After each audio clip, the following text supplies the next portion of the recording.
Residents of Nelson Mandela Bay Metro and Port Elizabeth have mixed feelings about the 2019 election results. The ANC got a clean sweep in the Eastern Cape, trouncing the opposition. It received almost 69% of the vote, followed by the Democratic Alliance with 15.73% and the EFF with 7.84%.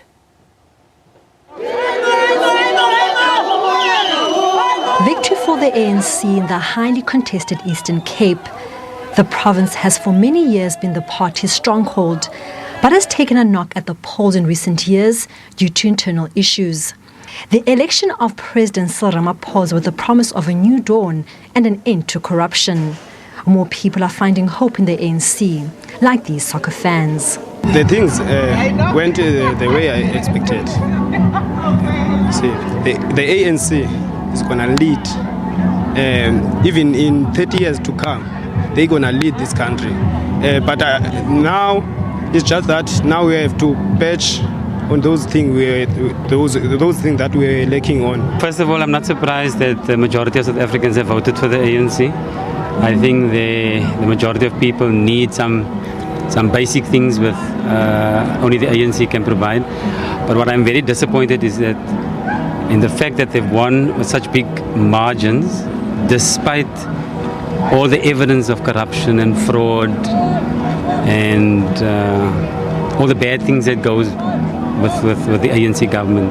I'm very happy with the results because the small parties, they didn't stand a chance, even the DA and EFF, but they've tried, but they didn't make it. My plea to the government this time, they must please the people of South Africa.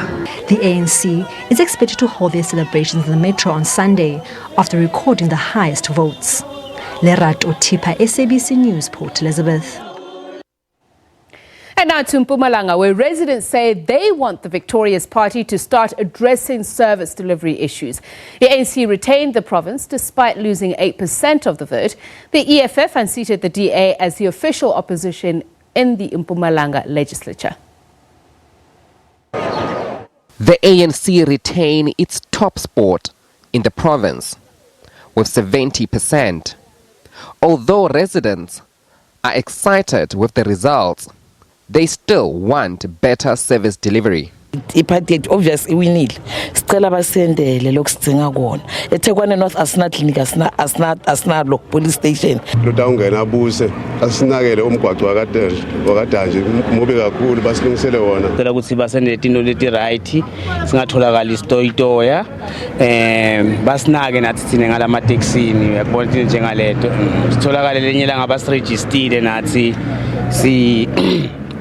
sihole kangcono. So ANC angicabanga usilungisebene kahle kakhulu, although sibone ama percentage akasafana sekuqaleni ehlile kancane nani. It means isho ukuthi ANC kufanele pick up amasokisi from now on so that ingalahlekeli balandzeli bayo. EFF is now the official opposition. The party doubled its numbers from 6% to 12%. The DA following with just 10%. On the streets, celebrations continue. Dumela Machoho, SABC News, Mbombela. The ANC has held on to the hotly contested Gauteng province by the narrowest of margins. It secured 50.19% of the votes in the country's economic hub. This means the ANC can form a provincial government on its own and doesn't need coalition partners. The anxious wait is finally over. After days of counting the 4.3 million votes cast in Gauteng, the ANC emerged victorious in a very close race. The Economic Freedom Fund fighters received 633,849 votes, and the percentage point that they've received is 14.68%.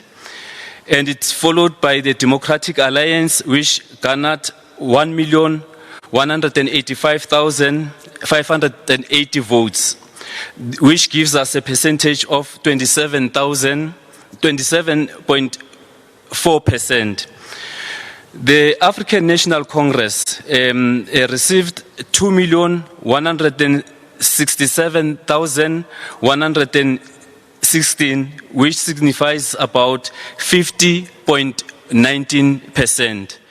The ANC, though elated, is mindful of the message it got from the electorate. We are fortunate that we've got outright majority in Gauteng. The ANC will govern this province, but we'll humble ourselves to those organizations that want to work with us. But we also want to thank all organizations that participated in these elections. To be quite frank, Gauteng is one province where we had a peaceful election. The party says they are willing to extend an olive branch to the opposition.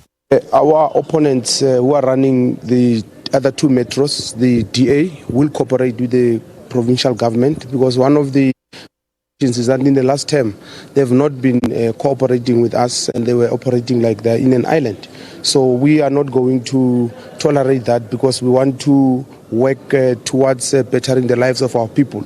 And we are saying today we send an olive branch to them to work with us where they govern. We will work with them in the province for the betterment of our citizens.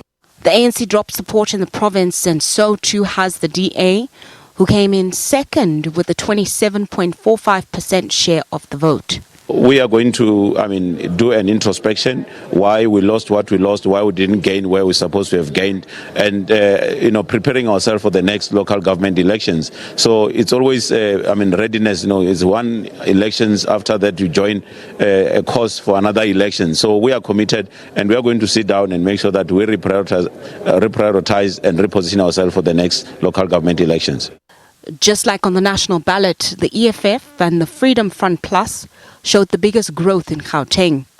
The EFF scored 14.69% of the vote, and the Freedom Front Plus 3.56%. The IFP and the ACDP can also expect at least one seat each in the provincial legislature. The ACDP is definitely growing in leaps and bounds. We will have 4 seats in the National Assembly, and I think one also in Cape Town. So that for us is showing that countrywide the ACDP will be a force to be reckoned with come 2021 and 2024. Gauteng had the highest voter turnout on May 8th, but many old flames and a string of newcomers failed to impress.